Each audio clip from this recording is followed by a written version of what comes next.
이냐시오는 순례자다.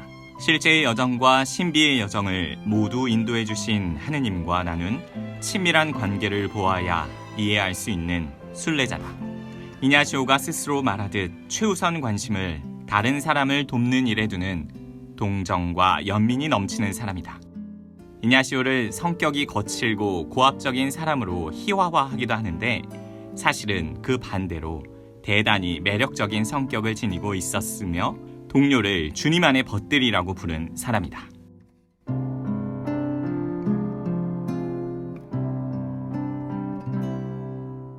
안녕하세요, 마지스 청년 여러분. 책 읽는 제자들의 이흔관 사도 요한 신부입니다. 오늘은 벌써 책 읽는 제자들 6번째 시간을 갖고 있는데요. 오늘도 특별한 게스트 여러분들에게 소개하도록 하겠습니다. 우리 청년 동반자 기도 모임, 이냐시안 기도 모임을 계속 동반해주고 있는 윤경진 실비아 자매님을 소개합니다. 어서 오세요. 네, 안녕하세요. 저는 윤경진 실비아라고 합니다. 먼저 이렇게 초대해 주셔서 감사하고요. 오늘 또 이 시간 어떻게 우리가 이 책을 가지고 풀어갈지 좀 기대가 되는 것 같아요. 네, 맞습니다. 사실 이냐시오 성인이라는 분이, 그러니까 이니고, 우리가 지금 읽고 있는 분은 지금 이니고에서 이냐시오로 옮겨가고 있는 상황인데, 지난 시간까지 이니고의 상황을 좀 제가 간략하게 설명을 해보자면, 이니고는 1491년 무렵에 태어났어요. 그러니까 1492년에 신대륙에 미국이 이제 발견이 되었는데 1491년이면은 대항해 시대이기도 하고 많은 성인들이 유럽에 나타났던 시기이기도 해요. 예를 들면 십자가의 성요한, 대데레사 성녀, 소아데레사, 아주 많은 성인들이 이제 막 나타나고 또 르네상스 중반 뭐 그쯤이라서 다양한 문화가 또 꽃필 때이기도 합니다. 달리 얘기하면은 새로운 세계관, 그다음에 문자, 활자 이런 것들이 이제 인쇄술이 발달되면서 성경도 이렇게 각자의 나라로 막 번역되는 그런 시기에 놓여 있어요. 달리 얘기하면 정말로 복잡한 시기로 이제 넘어서는 과정인 거죠. 교회는 그런 과정에서 굉장히 좀 정체되어 있었던 시기이기도 해요. 어떤 의미에서? 왜냐하면 아직도 라틴어로 계속 미사를 하고 있고 교회의 움직임이 조금 어떤 의미에서는 좀 타락했다라는 그런 과거의 평가들도 있기 때문에 그런 시기에 이냐시오가 태어났습니다. 스페인, 바스크, 북부지방, 프랑스와의 접경지역. 16살 무렵까지는 시종으로 벨라스케스라는 총리 대신에게 가서 비서 수업을 받다가 이제 거기서 쫓겨나서 나바라라는 곳에 태수에게 가서 또 기사로서 봉직하다가 빰플로나 전투를 겪게 됩니다. 30살 무렵 그는 대포알을 시계 무릎에 맞고 고향인 로욜라에서 회복기를 보내다가 성인전과 그리스도의 생애라는 책을 읽으면서 어떤 모종의 영적 체험을 하게 되는 거죠. 그리고 성인들이 이렇게 살았다면 나도 그렇게 한번 살아봐야지. 근데 그 성인들이 따랐던 사람이 예수, 그리스도이니까 그리스도가 살았던 곳에 한번 가보자. 그래서 이 여정을 걷게 됩니다. 그래서 지난 시간에 알칼라까지 갔고 예루살렘에 갔다가 돌아온 상황이에요. 예루살렘에서 돌아와서 이미 성지순례도 다 마쳤어요. 그리고 그럼 내가 하느님을 위해서 더 어떻게 봉사할까 고민하다가 공부를 해야겠다라는 생각까지 와 있는 상황이에요. 그런데 그 알칼라에서 공부를 하는 과정에 오늘 거기부터 이제 좀 시작을 하게 되겠죠. 거기서 한 가지 에피소드가 생기는 것 같아요. 거기부터 시작해보도록 하죠. 네, 26장의 제목은 신문인데 이냐시오가 그 알칼라에서 수감 생활을 하고 있었을 때 총대리 피게로아는 그에게 어떠한 불리한 사례를 진상을 캐려고 그 증인들을 신문하기 시작을 했어요. 어떻게 보면 이 총대리는 이냐시오를 약간 뭔가 꼬투리를 좀 잡고 싶었던 것 같아요. 그래서 이 장에서는 두 사람을 이제 신문하게 되는데 한 명은 꽃의 마리아라고 하는 한 여인이었고, 네, 그 사람의 이름을 그 정확하게 표현하면 마리아 드 라 플로어. 그게 사람 이름인데 번역하다 보니까 이런 표현이 나온 것 같아요. 네네. 네, 그리고 또 한 사람은 그 어머니와 딸 사라진 모녀라는 이 두 여인을 가지고 이제 신문을 하기 시작했던 것 같아요. 좋습니다. 그러면 지난 시간에 이어서 얘기를 해보자면 이냐시오가 벌써 2번째 수감 생활을 해요. 아니, 우리가 알고 있기로는 그 이냐시오는 성인이고 교회에서 굉장히 존경받는 분인데 우리는 벌써 두 번째로나 감옥에 갇혀 있는 이냐시오를 발견하게 돼요. 근데 그 감옥에 갇혔던 이유가 아주 단순해요. 왜냐하면 이냐시오가 하느님에 대해서 이야기했기 때문에 종교 재판을 받아야 된다라는 이야기였던 것 같아요. 그래서 이냐시오가 지난 시간에 이제 영신 수련이라는 자신만의 기도 방식, 그러니까 하느님을 좀 가까이 체험하고 복음에 있는 예수님을 좀 상상으로 만나는 그런 기도 방식을 젊은이들에게 또 여성들에게 안내했는데 이거 좀 교회의 가르침과 어긋나지 않나? 이런 의혹을 좀 샀나 봐요. 그래서 감옥에 가 있는 상황이고 총대리라는 그 사람은 아마도 교회 주교였을 것 같은데 피게로아라는 그 주교님이 이 알칼라에 수감되어 있는 이 이냐시오를 찾아온 거죠. 그래서 이 두 사람을 이제 신문하기 시작을 하는데 첫 번째 이제 꽃의 마리아라는 여인은 한때 그 성매매와 관련돼서 평판이 좋지 않았고 타락한 생활을 했던 사람이었던 것 같아요. 근데 이 여인이 이냐시오가 자기 이모와 다른 여자들이 나누는 그 사적 대화에 호기심을 갖고 그 사람들이 자신의 고민에 대해 이냐시오와 규칙적으로 대화하고 있으며 순례자가 위로해주며 하느님을 섬기는 일을 가르쳐준다는 것을 알게 되고 좋습니다. 네. 그 부분을 한번 읽어보고 가도록 하죠. 그러면 1527년 5월 이냐시오가 아직 알칼라에서 수감 생활을 하고 있을 때 총대리 피게로아 주교는 그에게 불리한 사례의 진상을 캐려고 증인들을 신문하기 시작했다. 첫째 증인은 본인 스스로 진술하였듯이 한때 성매매와 관련되어 평판이 좋지 않았으며 학생으로 등록되어 있는 사람들과 어울려 다녔고 타락한 생활을 한 사람치고는 마리아 데 라플로라는 매력적인 이름을 지닌 여자였다. 이냐시오와 자기 이모와 다른 여자들이 나누는 사적인 대화에 호기심을 가졌던 마리아는 그 사람들이 자신들의 고민에 대해 그 순례자와 규칙적으로 대화하고 있었으며 순례자가 위로해주며 하느님을 섬기는 일을 가르쳐준다는 것을 알게 되었다. 그래서 어느 날 직접 순례자를 만나서 하느님을 섬기는 데에 대해 말해달라고 청하기로 마음먹었다. 이냐시오는 마리아에게 한 달 동안 내내 이야기해야 한다며 그 기간 동안 고해성사를 받고 매주일 영성체를 해야 한다고 했다. 또 어디서 오는지 모르는 아주 크나큰 내적 기쁨을 체험하는 날이 있는가 하면 아주 깊은 슬픔에 빠지게 되는 날도 있을 것이라고 미리 말해주었다. 그 여자의 영적 진보의 비밀은 바로 이 감정의 기복에 있었다. 왜냐하면 이 감정의 기복이야말로 하느님의 손길에 대해 깊은 내면의 정신이 반응하는 징후였기 때문이다. 이거 일종의 영적 지도인 것 같아요. 네. 영적 동반. 그러니까 이냐시오, 그러니까 이니고가 이 여정 중에 만난 마리아 드 라플로어. 근데 이게 사람 이름이니까 그냥 마리아라고 하죠. 네. 마리아라는 여인을 영적 지도를 했는데 그 사람이 그 사회적인 평판으로는 타락한 여자였다. 근데 이냐시오는 그 사람에게, 이니고는 그 사람에게 용기를 주었던 것 같아요. 그래서 근데 아주 단순한 방법이었죠. 하느님을 섬기는 이 마음을 갖고 고해성사하고 영성체를 자주 해라. 맞아요. 그거 아주 단순한 얘기로 그냥 초대를 한 거예요. 네네. 그리고 이 여인에게 했던 표현 중에 아주 인상적인 게 하나 나왔는데 바로 이 부분이에요. 어디서 오는지 모르는 아주 크나큰 내적 기쁨을 체험하는 날이 있는가 하면 아주 깊은 슬픔에 빠지게 되는 날도 있을 거예요. 라고 이냐시오가 마리아에게 얘기를 했다는 건데 달리 얘기하면 우리식으로 표현하면 감정의 기복이 있을 수 있다는 거죠. 그런데 그 감정의 기복은 이 브라이언 그로관 신부님의 표현에 의하면 하느님의 손길에 대해 깊은 내면의 반응이 일어나는 징후이기 때문에 이상하게 생각할 것이 없다. 이냐시오 이 부분이 전 놀라운 것 같아요. 그러니까 영적 지도의 모델을 좀 보여주는 것 같고 그 영적 지도의 모델의 기초는 교회의 가르침에 맞는 일단 고해성사하고 영성체하는 거 그것부터 시작해라. 그다음에 그렇게 하다가 미사일 나갔더니 기분이 좋은데 그거 하느님이 주신 은총이니까 받아들여라.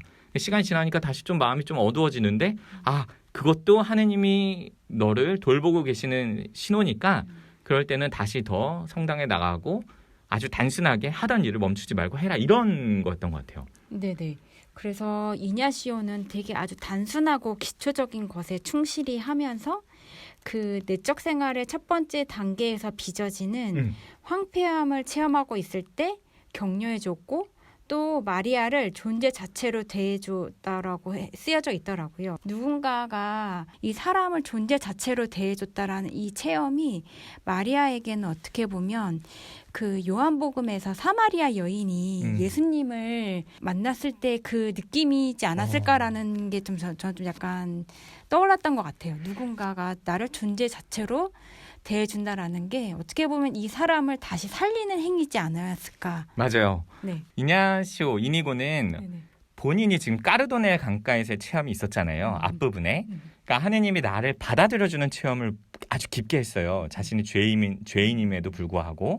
그 많은 죄의식에 사로잡혀서 말레사라는 동굴에서 세심증에도 걸렸었잖아요. 그리고 나니까 세상 사람들이 완전히 새롭게 보이는, 그러니까 내가 용서받은 체험을 하고 난 뒤에 모든 것이 좀 새롭게 보였다라는 표현이 있었는데, 그것을 이제 사람들에게 직접 드러내고 말해주고 그렇게 느끼도록 초대하는 것 같아요. 저 이 부분이 굉장히 인상적입니다. 네, 저는 뭔가 이제 신부님의 이야기를 들으니까 이 이냐시오가 했던 행위 자체가 본인의 삶에서 그냥 이걸 그냥 학문적으로 익힌 것이 아닌 삶의 체험에 기반해서 내가 만난 이웃들에게 행하고 있다라는 게 그래서 내가 어떠한 체험을 하는가가 중요한가라는 게 조금 이야기를 들으면서 또 이렇게 다시 또 제 안에 올라오는 마음인 것 같아요.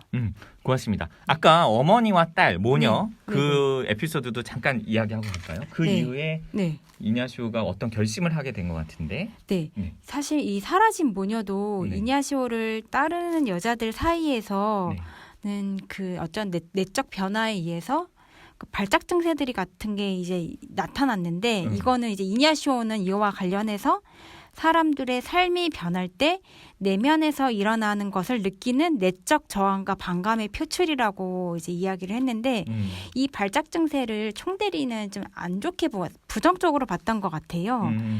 제가 이 네. 부분 좀 설명하고 가고 싶은데요. 네네. 아마도 발작 증세 자체가 중요하진 않을 거예요. 근데 그 이냐시오와 영적 대화를 하다가 어떤 사람들은 뭐 자신의 죄의식이나 어떤 과거의 부끄러운 모습들이나 이런 것들 때문에 그 육체적인 어떤 경련 이런 게 일어나는 경우가 있었나 봐요. 그럴 때 이냐시오가 그걸 단죄한 게 아니고 맞아요. 그냥 받아들인 건 맞아요. 그럴 수 있다. 그럴 수 맞아요. 있다. 근데 네. 거기에 집중하지 마라. 네, 그거 네. 별거 아니다. 네, 맞아요. 아마 그렇게 얘기하지 않았을까. 네네. 다만 근데 이 모녀는 자신의 삶을 그렇게 돌아보다가 네네. 어떤 선택을 해서 어떤 맞아요. 사라졌다는 거죠. 맞아요. 어떤 선택을 한 거예요? 그래서 가난한 사람들을 도와주기 위해서 호스피스를 전전하며 세계 여행을 하기 위해서 사실은 알칼라를 떠난 거였는데 그러니까 지금 주교가 문제 제기를 한 거는 네. 그 지역에 신심이 깊은 모녀가 있었는데 네. 이냐시오 이니고라는 사람을 만나고 나서 사라진 거야. 맞아요. 맞아요. 사라지고 나니까 이제 네. 대주교가 와갖고 맞아요. 너 이 사람들을 어떻게 한 거 아니야? 맞아요. 맞아요. 막 이러면서 막 이렇게 맞아요. 신문을 한 거구나. 맞아요. 맞아요. 그랬는데 이 모녀가 성지순례를 다니면서 구호소에서 그러니까 네네. 호스피스로 하면 지금 말로 하면 구호소인데 가난한 사람들이 머무는 집인데 거기서 봉사활동을 하고 있다는 게 나중에 드러난 거죠. 네네네.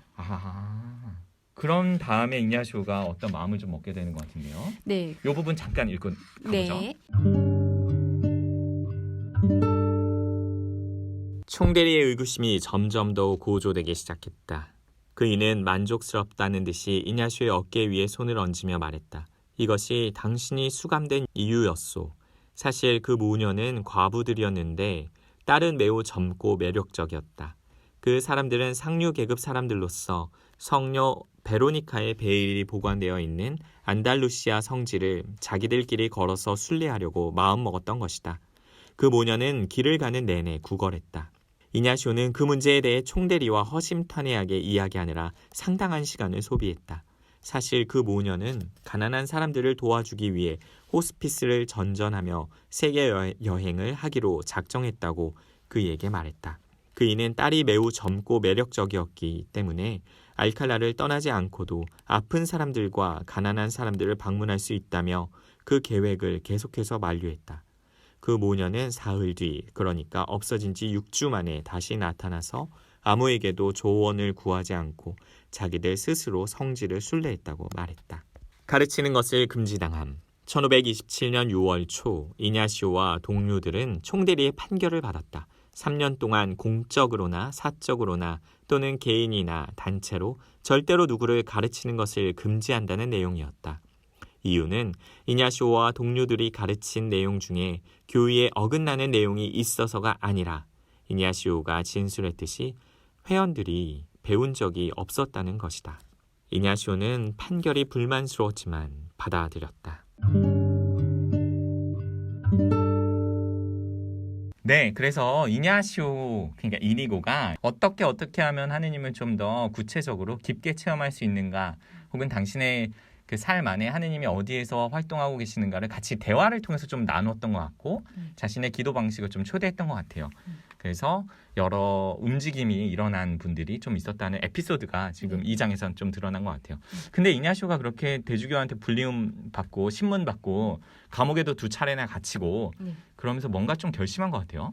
네, 왜냐하면 여기에서 이제 총대리의 판결을 받게 되는데 3년간 공적으로나 사적으로나 또는 개인이나 단체로 절대로 누구를 가르치는 것을 금지한다라는 판결을 받게 됐는데 잠깐만요. 네. 그러면 지금 이냐시오의 나이가 37, 1527년 37 정도 됐거든요.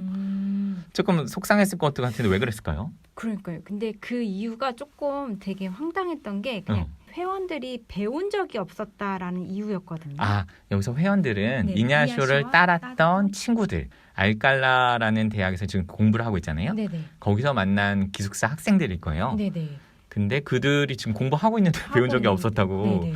좀 억울하긴 했겠어요. 네네. 이런 이유로 인해서 이제 판결을 받게 됐고 이냐시오는 사실 어떻게 보면 이냐시의 그 원인은 되게 선한 마음인 맞아요. 거잖아요. 영혼들을 돕겠다라는 그 음. 마음이었는데 이 판결문이 어떻게 보면 이냐시오에게 억울하기도 하고 당황스럽기도 하고 불만스러웠을 것 같기도 해요. 그러면서 이냐시오가 자신이 해야 할 일에 대해서 다소 이제 의문을 품었다라는 이야기가 있는데 저는 여기서도 조금 약간 이 구절이 조금 저의 어떤 마음의 움직임이 있었는데 우리가 어떤 선한 의지를 가지고 행동함에 있어서 내 의지는 선하지만 누군가는 이거를 이제 선한 의지로 보지 않고 뭔가 방해를 하거나 제지를 할 때 사실 거기서 오는 무력감이 있거든요. 근데 이냐시오는 거기에서 뭔가 이제 어떤 의문을 품기는 했지만 거기 무력감에 휩싸여 있는 것이 아니라 그러면 내가 앞으로 어떻게 행동을 해야 될지에 대해 어떻게 보면은 거기에 머무는 것이 아니라 내가 거기서 한 발 더 나아갈지에 대한 방법에 대한 고민을 했다라는 게 저와는 좀 대비되는 저는 약간 뭔가 제가 하고 싶은 것들이 잘 되지 않을 때 뭔가 그 무력감에 저를 좀 짓눌리는 경험들, 체험들이 많은데 이냐시오는 그러면서 본인이 여태까지 해왔던 그 방식에 대해서 한번 다시 되돌아보게 되잖아요. 그러면서 누군가의 영혼을 돕는 일에 과연 지식이 필요한가 이 질문을 가지고 고민을 했던 시간이었던 것 같아요. 그 하게 만들었던 이 계기였던 것 같아요. 좋습니다. 네. 그러면 우리 27장으로 넘어가면서 계속 이야기를 이어가도록 해볼까요? 네. 27장은 좌절. 살라망카에서 1527년. 여전히 37살 때의 이야기네요. 네. 우리 그 부분 잠깐 읽고 넘어가도록 할게요. 이냐시오가 알칼라에 있었을 때 로테르담의 에라스무스의 저서들이 널리 읽히고 있었다. 이냐시오도 에라스무스도 다 같이 교회를 염려했다. 그러나 자신의 예찬자들을 크게 웃게 만들었던 에라스무스의 신랄한 공적 비판과 풍자적이고 엉뚱하고 자유분방한 행동은 대단히 성공한 인물이지만 그 시대 개혁가들 가운데 가장 조용하였던 이냐시오와는 본성적으로 맞지 않았을 것이다. 이냐시오는 에라스무스의 이야기들이 어른보다 더 차다고 했던 루터와 의견이 같았다. 에라스무스는 교회의 권위를 거부했고 자신이 쟁점에 대한 토론의 중심에 서는 버릇이 있었다. 오직 자기가 추구하는 것만을 읽었던 이냐시오는 에라스무스에게서 만족을 찾지 못했다. 에라스무스는 결코 이냐시오가 제기했던 그리스도를 위해 나는 무엇을 해야 하나 하는 극적인 물음을 자기 자신에게 던지지 않은 사람이었다. 27장 시작에서 이런 얘기들이 좀 나왔어요. 이냐시오와 동시대 인물로 유명한 에라스무스라는 사람이 있거든요. 로테르담의 에라스무스라는 사람인데 이 사람은 아주 유명한 바보 예찬 또는 우신 예찬이라는 책의 저자로 유명해요. 물론 둘이 만났는지 안 만났는지는 확실하지 않은데 이냐시오 당대의 인물이기 때문에 둘이 비교가 되는 경우가 종종 있습니다. 이 책에서 에라스무스는 좀 교회에 비판적이면서도 교회에 남아있는 사람이었지만 풍자적으로 되어 있다면 이냐시오는 그리스도를 위해서 나는 무엇을 해야 하나라는 질문을 품고 진지하게 내가 하느님과의 관계를 어떻게 살아가야 되는가라는 고민을 했던 사람으로 비춰지고 있어요. 자, 그러면 살라만카로 넘어간 그 이야기로 넘어가도록 할게요. 이냐시오는 1527년 7월 초엽에 그곳에 도착했고 도미니코의 신부를 고해 사제로 택했다. 열 이틀 후 그 고해 사제가 이냐시오에게 말했다. 수도원 신부님들이 당신과 이야기하고 싶어 합니다. 그 다음 날 일요일 이냐시오와 동료 칼리스토가 저녁 식사에 초대되었다. 칼리스토는 큰 모자가 달린 짧은 가운을 입고 종아리 반쯤 올라오는 부츠를 신었으며 게다가 긴 지팡이를 짚고 있었다. 이냐시오가 보기에도 그 동료의 모습이 우스꽝스러웠다. 게다가 키가 컸기 때문에 그야말로 절로 웃음이 나올 정도로 가관이었다. 몇몇 도미니코의 신부가 식사 후 이냐시오와 갈리스토와 함께 경당으로 갔다. 거기서 부수도원장은 이냐시오와 동료들의 삶에 대해 들은 내용, 즉 사도들처럼 설교하며 돌아다녔다는 사실에 호의적인 해석을 하였다. 수사들은 그런 삶의 방식에 대해 좀 더 자세히 알고 싶다고 했다. 수사들 중 한 사람이 갈리스토에게 옷차림에 대해 물었다. 그때 이냐시오가 나서서 자기들이 알칼라에서 감옥 생활을 하며 고통당한 것과 수도복 같은 차림을 금지당한 일에 대해 말했다.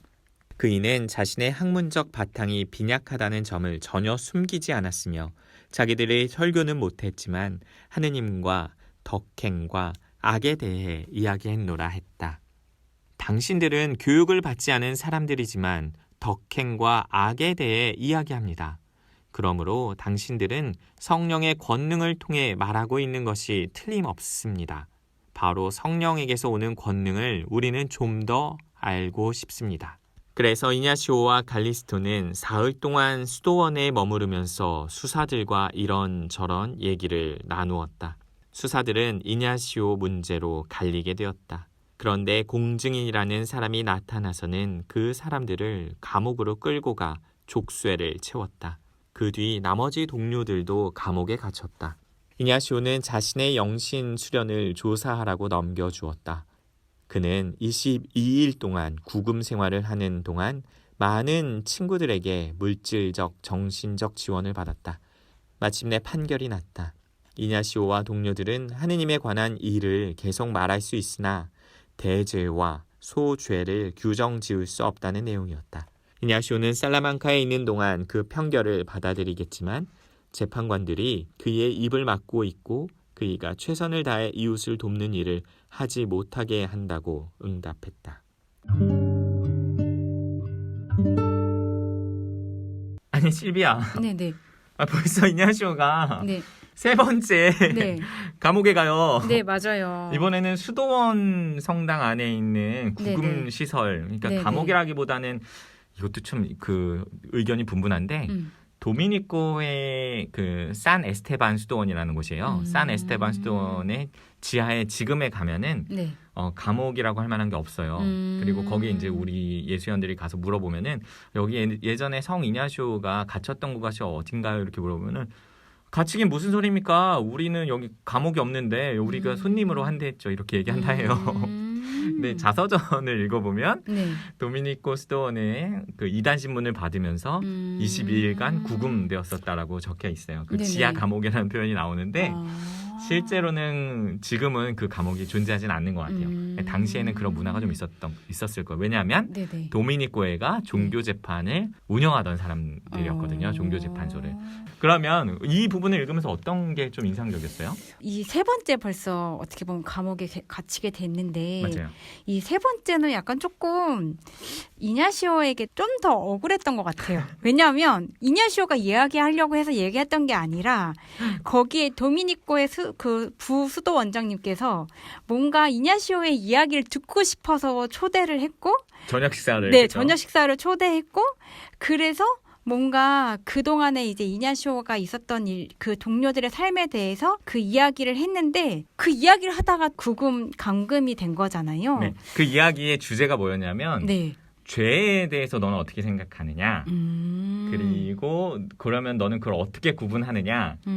덕행과 악행을 어떻게 구분하느냐? 그러다가 그럼 너는 신학을 배웠느냐? 이렇게 물어본 거예요. 그랬더니 이냐시오는 솔직하게 대답했겠죠? 뭐라고?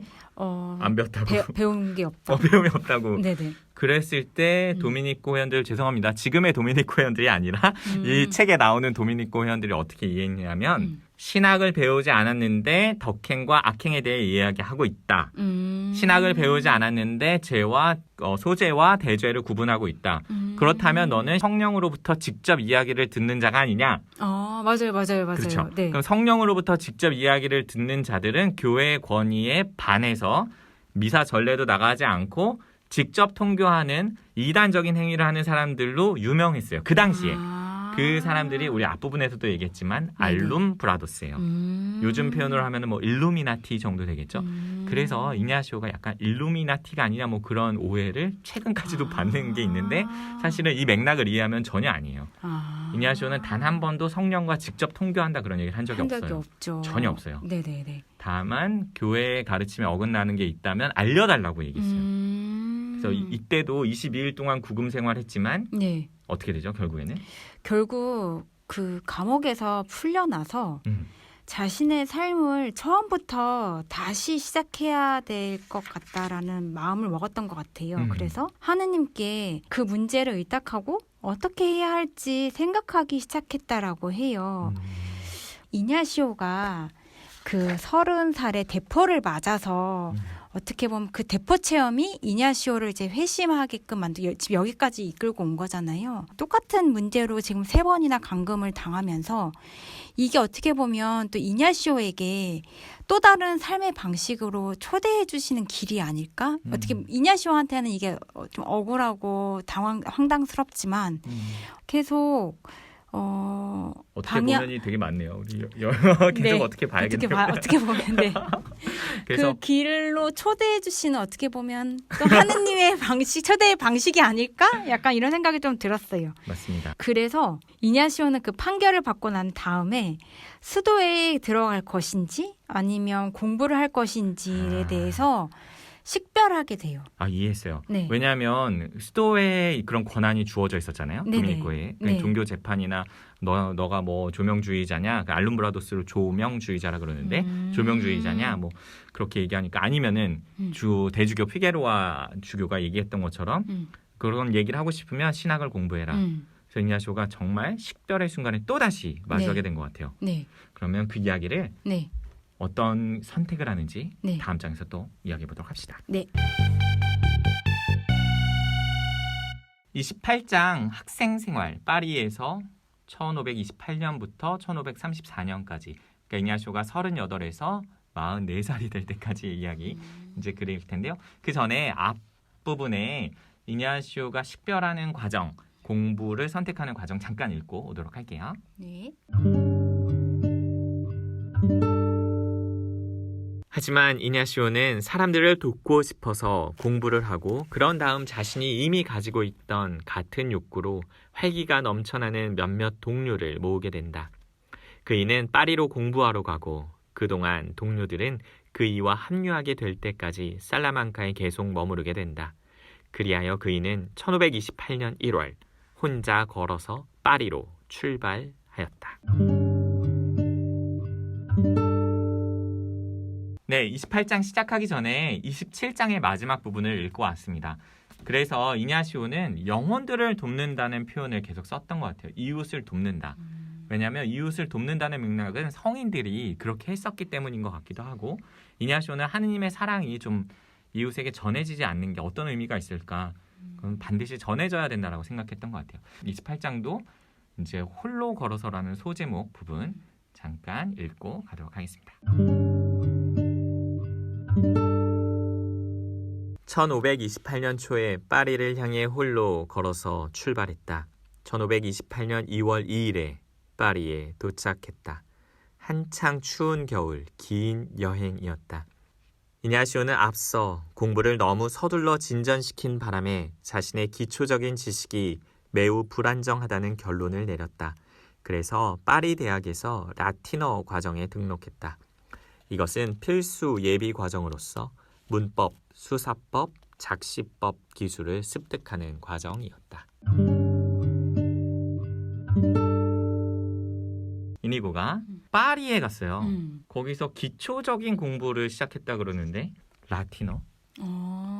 라틴어 과정을 공부했다는 의미는 사제가 되고 싶어하는 마음이 있었다라고 보여요. 그러니까 신학 공부를 한다는 개념이 있는 거예요. 왜냐하면 예전에 미사는 바티칸 공회 이전에는 미사를 뭘로 드렸냐면 라틴어로 들었어요. 그러니까 라틴어를 읽고 말할 수 있는 사람이어야 미사를 드릴 수 있으니까 사제들이 반드시 알아야 되는 학문이었던 거죠. 생각해보면 이때 이냐시오 나이가 몇 살이었나요? 38. 그 나이에 네. 새로운 언어를 배우는 거예요. 그리고 지금처럼 인터넷도 없고 유튜브도 없고 일타 강사도 없어요. 그리고 라틴어를 공부하는 친구들의 나이가 대략 10살 정도였대요. 그럼에도 불구하고 네. 저는 이게 소명의식이 아닌가라는 생각을 해봐요. 그래, 우리 그러면 네. 두 번째 아주 재밌는 에피소드가 있는데 어떤 네네. 에피소드가 있죠? 네, 그 이냐시오가 공부하기 위해서 이제 파리에 갔는데 갈 때는 생전 처음으로 돈 걱정하지 않고 2년 동안 지내기에 충분할 돈을 이제 가지고 갔는데 이냐시오가 왜 그런 판단을 했는지는 잘 모르겠는데 어떤 판단? 그러니까 본인이 갖고 온 돈을 안전하게 보관하기 은행에 넣어야죠, 은행에. 은행에 넣어야 되잖아요. 근데 그걸 하숙집 주인한테 모두 맡겨버려요. 진짜요? 네, 전 그게 좀 지금 제 상황에서 왜 하숙 집에 사는 어떤 동양 사람, 스페인 사람에게 네네네. 이게 파리에 있으니까 네네. 다 프랑스 사람이잖아요. 그래서 아마 같은 동양 출신 유학하는 친구를 믿었던 것 같아요.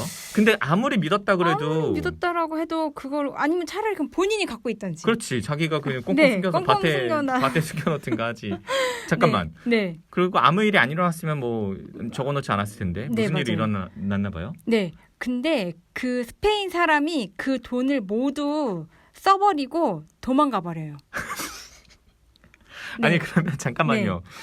인이고 이 네네. 사람 진짜 답답하네. 네.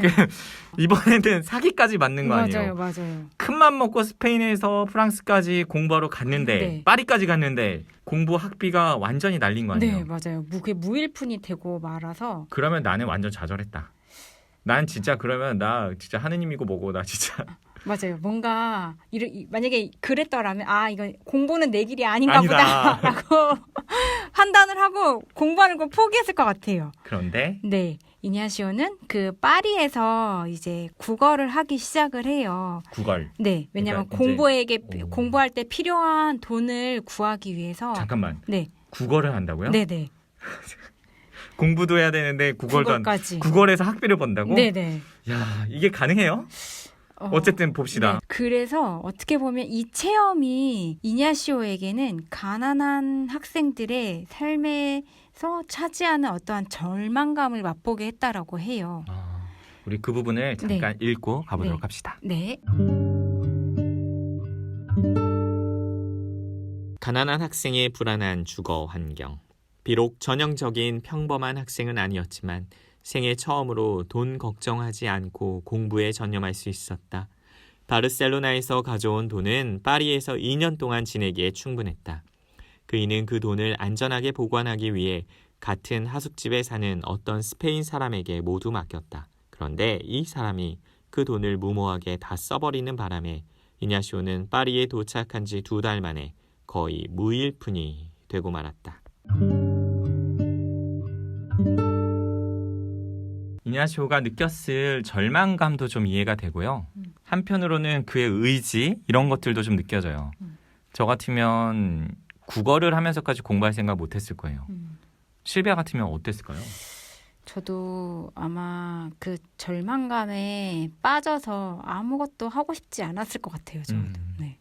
그랬는데 이냐시오는 그 이후에도 아마 먼 영국까지 가서 충분히 공부할 정도의 돈을 국어로 얻었다고 하는 내용이 그 다음에 나와요. 그런 걸 보면 하느님께서 네. 이 한 영혼을 돌보시는 방식이 네. 이 영혼에게 그 구걸의 결과가 아니라 그 구걸할 수 있는 힘을 허락하지 않았나? 예전에 그 꽃동네 마을에 우리 김기동 할아버지인가요? 제가 정확하게 이름이 생각이 안 나는데 꽃동네에 그 구걸할 수 있는 힘만 있어도 하느님의 은총입니다라는 그 모토가 있어요. 그게 잠깐 떠오르는 부분이기도 해요. 그리고 또 하나 재밌는 에피소드가 있는데 이 부분은 잠깐 읽고 넘어가도록 할게요. 네. 이냐시오는 브리주에서 발렌시아 출신인 유명한 인도주의자이며 에라스무스의 숭배자인 루이 비베스의 초대를 받아 함께 식사를 하게 되었다. 사순절이었고 금식을 하는 날이어서 주된 요리는 정성 들여 준비한 생선 요리였다. 비베스는 육식을 금하는 교회법을 지키는 것으로는 회개의 의미가 부족하다는 말로 식사 대화를 시작했다. 대체로 식사 때는 말을 적게 하는 이냐시오는 이때 비베스와 반대 의견을 내세우며 뜻밖의 논법으로 자신의 생각을 피력했다. 회개할 다른 방법이 있는 당신이나 일부 사람들은 아마도 교회가 금육을 통해 얻고자 하는 목적에 아랑곳하지 않은 채 맛있게 준비된 생선을 먹을 수 있을 것입니다. 그러나 그것은 교회가 보살피는 대부분의 사람들의 경우가 아닙니다. 대부분의 사람들은 당신만큼 입맛에 예민할 여유가 없습니다. 그 사람들은 금육을 육체적 고행을 통해 회개하기 위한 수단으로 여깁니다.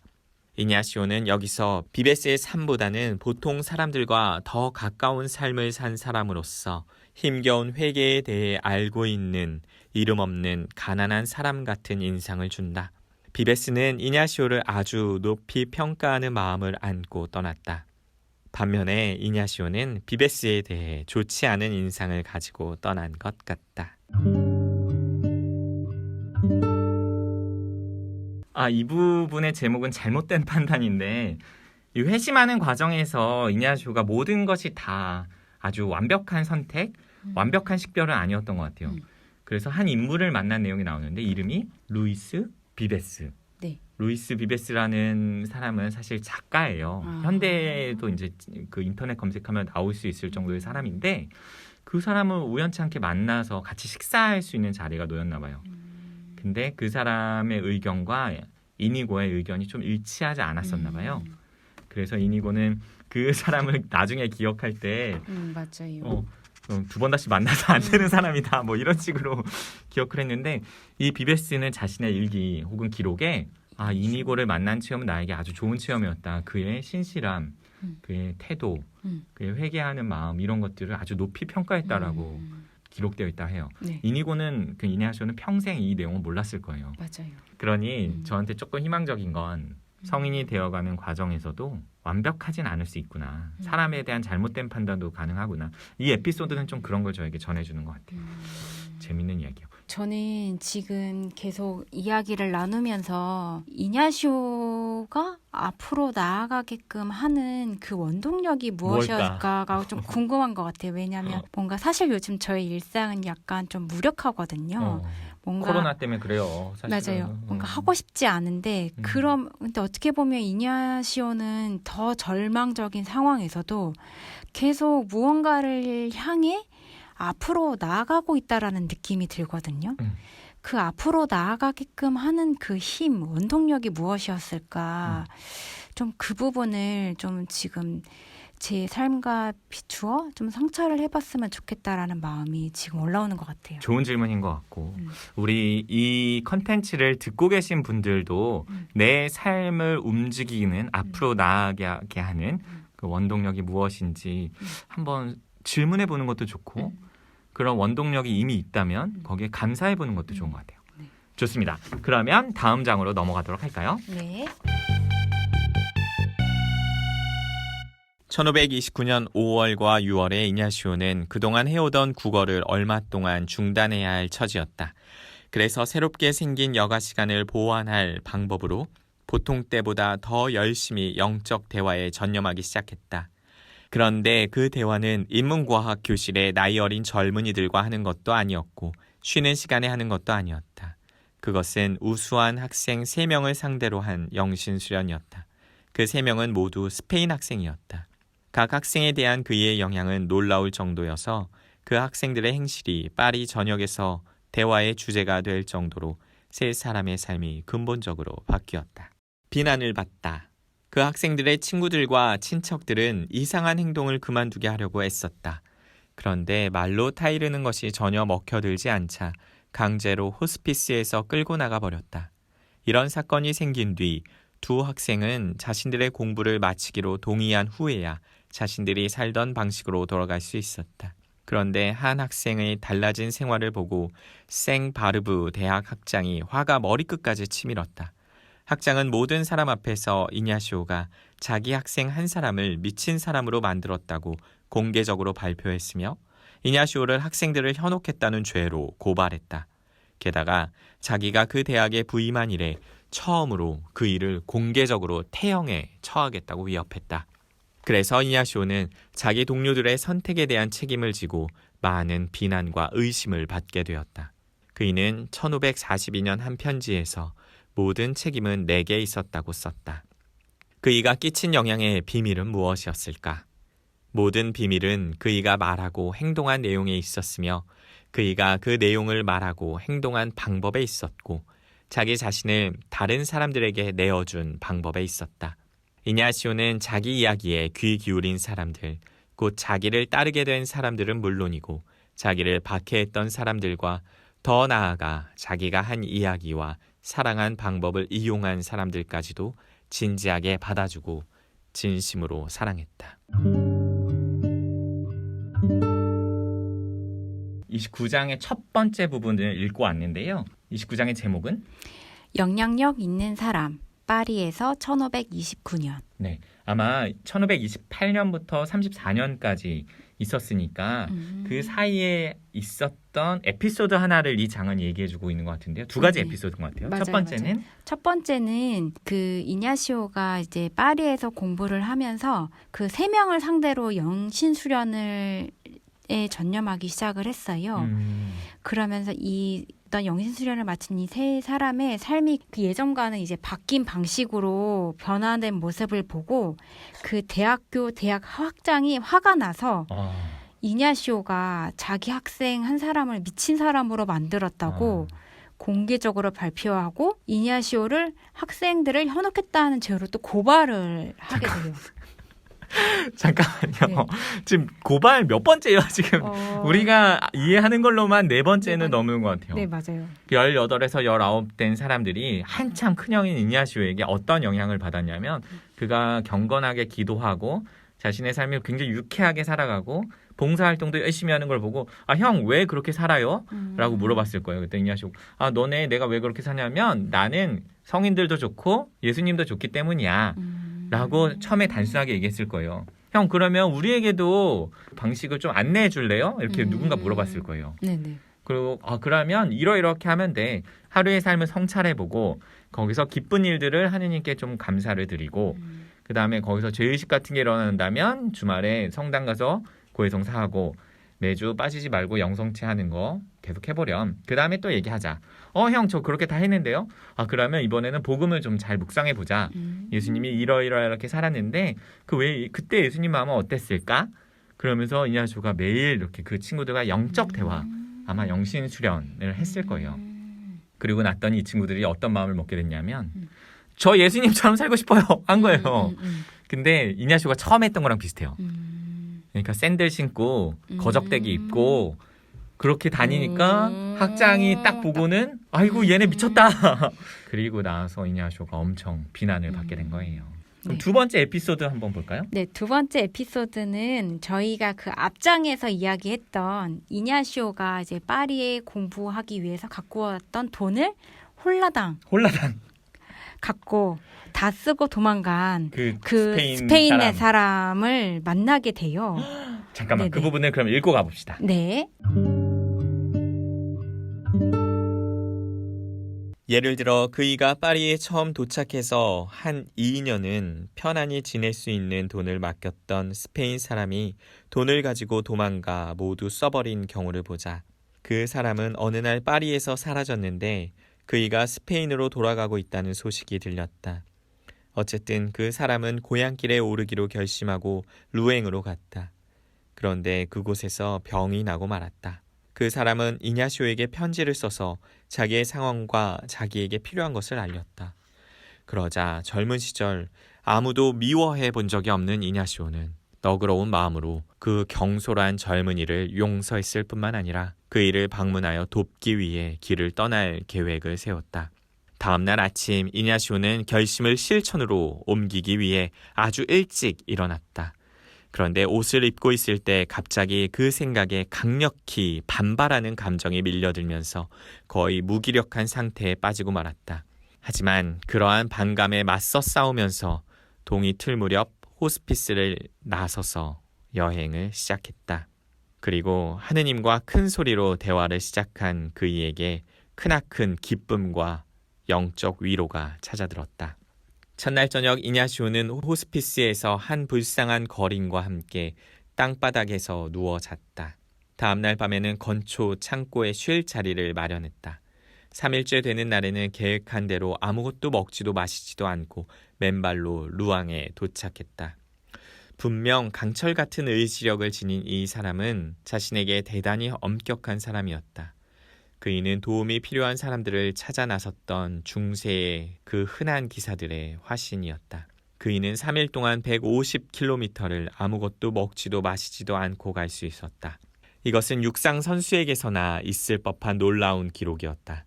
그러나 육체적 성취를 드러내는 바람에 도덕적 행위가 과소평가되어서는 안 될 것이다. 이냐시오는 참으로 마음이 무거운 병든 사람을 위로해 주었다. 스페인으로 가는 배에 그 사람의 좌석을 예약해주고 그 사람을 자기 친구들에게 소개하는 편지를 써주었다. 야, 대인배. 그냥 그 단어 하나 일단 먼저 얘기하고 싶네요. 맞아요. 사실 이냐시오가 그 사람을 돕기 위해 나선 것뿐만이 아니라 그 사람을 용서했다라고 했잖아요. 맞아요. 용서의 개념을 지금 여기서 제가 이해하는 걸 좀 나누고 싶은 게 마음으로 용서하는 거 중요하고 네. 의지적으로 용서했다라는 표현하는 것도 중요한 것 같아요. 네네. 근데 이냐시오 뭘 했냐면 네. 행동했어요. 맞아요. 그 행동의 대표적인 게 자신의 돈을 홀라당 까먹은 그 스페인 사람이 아프다고 자신에게 전가를 보낸 거예요. 맞아요. 나를 좀 도와달라고. 근데 이냐시오가 그 사람이 얄밉잖아요. 맞아요. 근데 기도하면서 갔다고 얘기 나와요. 맞아요. 그 다음에는 네. 실제로 물리적으로도 그 사람을 찾아보고 행동하는 거죠. 네네. 회복하길 바란다라고 기도도 해주고 네. 그 사람의 고향으로 돌아갈 수 있는 배편을 예약해주고 돈도 낸 거죠. 네, 맞아요. 그 자신의 친구, 스페인 친구에게 전가를 또 보내서 네. 이 사람을 좀 돌봐달라는 얘기까지. 이거 네. 복음에 나오는 내용이에요. 착한 사마리아. 착한 사마리아. 저는 네네. 이냐시오가 복음을 정말 잘 이해하고 있다고 생각하는데 이 내용은 정말 착한 사마리아인을 떠올리게 해요. 아멘. 아멘. 그럼 다음 장으로 네. 넘어가도록 하죠. 네. 어떤 예수의 회원이 중병에 걸려 의기소침해 있었다. 이냐시오는 그 사람을 방문하여 우울하고 슬픈 감정을 위로해 주려고 자기가 할 수 있는 것이 있다면 무엇이든지 청하라고 했다. 그러자 그 사람은 자기가 기분이 좋아질 수 있게 도와줄 수 있는 방법이 딱 한 가지 있다고 말했다. 만일 당신이 당신 나라의 사람들이 하듯이 노래를 부르며 춤을 조금만 추어준다면 제가 조금 위로를 받을 수 있을 것 같습니다. 이냐시오는 다리를 절면서도 그 사람이 요청한 대로 했다. 그리고 노래와 춤을 마치고 이렇게 말했다. 미안하지만 제발 다시는 요청하지 마세요. 하지 못할 테니까요. 그 환자는 이냐시오의 너그러운 마음에 감격하여 기쁨에 넘쳐 이냐시오가 떠난 후 가슴에 맺혀있던 모든 우울함을 떨쳐내기 시작하여 이내 완쾌하였다.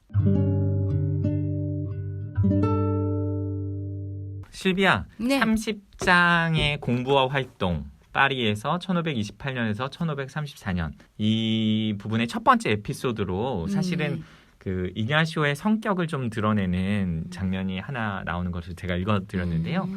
이냐시오를 그냥 성취지향적인 사람으로만 보는 사람도 있어요. 근데 이 에피소드를 보면은 이냐시오는 굉장히 너그러운 마음으로 형제들을 웃기기 위해서 그러니까 우스꽝스러운 춤을 그 형제의 요청에 의해서 추어준 그런 따뜻한 맞아요. 사람이었다라는 내용도 나와요. 자, 공부하는 과정 계속 보도록 할까요? 네. 이번에는 좀 좋은 소식이 하나 들려요. 1529년 9월, 네. 예, 그러니까 이냐시오가 39살이 되었을 무렵의 얘기인데요. 이번에는 그 혐의를 벗었다 할까요? 네. 네, 그 내용을 좀 읽고 가보도록 하죠. 네. 종교 재판에서 혐의를 벗다. 1529년 9월 루앙에서 돌아온 이냐시오는 파리의 그 3인조를 둘러싸고 벌어진 기이한 사건과 관련해 자신에 대해 종교 재판소에 불만이 제기되어 있었다는 사실을 알게 되었다. 이냐시오는 소환 통보가 올 때까지 기다리지 않고 먼저 재판관에게 가서 자기를 찾고 있다는 것을 알았다고 했다. 이냐시오는 깜짝 놀라는 재판관에게 최대한 협조하겠다고 말하고는 그 사람이 찾고 있던 모든 자세한 정보를 제시했다. 그리고 대학교의 신학기를 자유롭고 평화롭게 시작하고 싶으니 자신의 재판권을 되도록 빨리 다루어 달라고 요청했다. 도미니코의 수사인 그 재판관은 실제로 불만이 제기되었다는 점은 인정했지만 그 건에 대해 별다른 관심을 보이지 않았으며 두려움을 모르는 그 학생을 자유롭게 방면했다. 용기도 있는 사람이네요. 네, 맞아요. 뭔가 이게 어떻게 보면 앞선 그 경험인들이 있잖아요. 그 맞아요. 경험을 통해서 이냐시오도 약간 생활의 지혜라고 해야 될까요? 맞아요. 경험을 통해 배우는 경험을 거죠. 통해서 좀 배웠던 것 같아요. 그래서 뭔가 지금은 본인이 공부에 집중하고 싶은데 그래서 먼저 종교 종교재판관에게 재판관에게 찾아갔고 나 이러이러한 오해를 받았던 사람인데 네, 나를 사면해 주든가 네, 잡아가든가 네, 맞아요. 둘 중에 하시오. 네, 이렇게. 맞아요. 딱 그렇게 먼저 했던 그 모습이 어떻게 보면 되게 용기 있는 모습인 거고 또는 모모해 보이기도 해요. 네네. 식별이 그 단계가 있고 과정이 있고 맥락이 있는 것 같아요. 이 상황에서는 저는 하느님이 이끌어 주셔서 용기가 생긴 건 사실이고 두려움은 없었던 것 같아요. 난 잡혀가도 난 내가 그런 일을 한 게 아니기 때문에 화형당하거나 죽지 않을 거다. 그런 믿음이 좀 있지 않았을까? 맞아요. 그런 생각을 하게 돼요. 네. 그러면 네. 다음 부분 읽고 또 가보도록 할까요? 네. 이냐시오는 보는 사람이 깜짝 놀랄 정도로 자신의 사도적 일을 절제하고 본격적으로 공부에 몰두했다. 어느 날 선생 가운데 한 사람이 용기를 내어 이냐시오에게 아무도 당신을 상대로 문제를 일으키지 않고 당신이 조용히 함께 잘 지내고 있어서 놀랐다고 말하였다. 이냐시오는 단도직입적으로 이렇게 말했다. 그 이유는 제가 하느님의 일에 대해 이야기하지 않기 때문입니다. 하지만 일단 이 과정이 끝나면 옛 생활로 돌아갈 것입니다. 그이는 열정적으로 공부한 것이 아니라 어른다운 단호한 끈기로 공부했다. 이냐시오는 학생으로서 힘겹게 보내는 배움 기간을 통해 훗날 다른 많은 사람들에게 중대한 결과를 이야기하게 될 몇 가지 실천적 결과를 이끌어낼 수 있었다. 그이는 예수의 학생들에게 사람은 학문적 배움의 가치를 인식해야 하고 성경과 교부들의 가르침과 스콜라 철학의 지혜를 결합할 필요성에 대한 확신을 가져야 하며 또 교육학적 방법론에 대한 감각이 예민해야 하고 자신이 살고 있는 세계 안에서 학위의 가치를 인식해야 한다고 가르쳤다. 또 학생들에게는 공부에 온전히 전념할 수 있는 최소한의 조건이 갖추어져야 한다고 가르쳤다. 그래서 그이는 공부를 했지만 지식인이 아니었고 지식인이 되기를 원하지도 않았다. 무엇이 조금 제 마음에 와닿았냐면 이냐시오는 공부를 했지만 지식인은 아니었고 지식인이 되기를 원하지도 않았다. 이냐시오는 활동을 활발히 하는 사람이었다. 저 좀 이 부분이 와닿았더라고요. 왜요? 암과 삶이 분리되지 않은 사람? 이냐시오가 좀 그런 사람이지 않을까. 나 그것도 사자성어로 알아요. 저 벌써 여기서 사자성 2번 얘기하는데 네. 지행합일. 맞아요. 지식과 행함이 다름이 없다. 하나이다. 네, 맞아요. 그러면 31장으로 네. 이번에 넘어가도록 하죠. 31장 제목은 뭐죠? 영적 대화의 기술. 이 부분은 읽지 네. 않아도 네. 실비아가 너무 잘 요약해 준 것 같은데 네. 좀 요약한 것 좀 읽어주실래요? 네. 그 이냐시오가 다른 사람들에게 다가가는 방법에는 특별한 것이 없다라고 하면서 4가지의 요약이 되어 있더라고요. 첫 번째로는 대화를 시작하게 되면 구체적이고 핵심적이며 말투에는 당시 학계에 두드러진 특징이었던 지나치게 격식을 차려 꾸며대는 요소도 전혀 없었다. 심플했다는 것 같아요. 네. 두 번째는 그 첫 번째와 좀 연결이 되는데 그래서 문제의 핵심을 파고들었다. 모호하거나 죄지은 현 상태와는 반드시 단절해야 했다. 그러니까 영적 대화를 하게 될 때 사람들에게 어떤 사람이 죄 의식으로 좀 괴로워하고 있다면 거기선 벗어나야 된다. 단호해져라. 네네. 거기에 습관적으로 계속 빠져들지 말고 네. 결기로 끊어라. 네. 그런 얘기를 했던 것 같아요. 네. 그리고 세 번째로는 다른 사람들을 대하는 솔직한 태도, 기만적이거나 인위적인 것이 전혀 없었으며 헌신적인 사람이었다. 사람들은 물질적 도움이나 조언, 격려 또는 지지가 필요할 때면 언제든 이냐시오를 찾아갔다. 한 사람이 여러 가지 이중적인 면을 갖고 있잖아요. 맞아요. 각 사람마다. 근데 솔직한 태도로 자신을 속이지 않고 자기 자신에게도 솔직하고 또 너무 자기적이지 않은. 네 번째는? 네 번째로는 대체로 조용하고 눈에 띄지는 않았지만 이따금 확대되어 표출되면 용기 있는 행동으로 드러냈다. 이건 앞에 이야기했던 자주 나오죠. 네.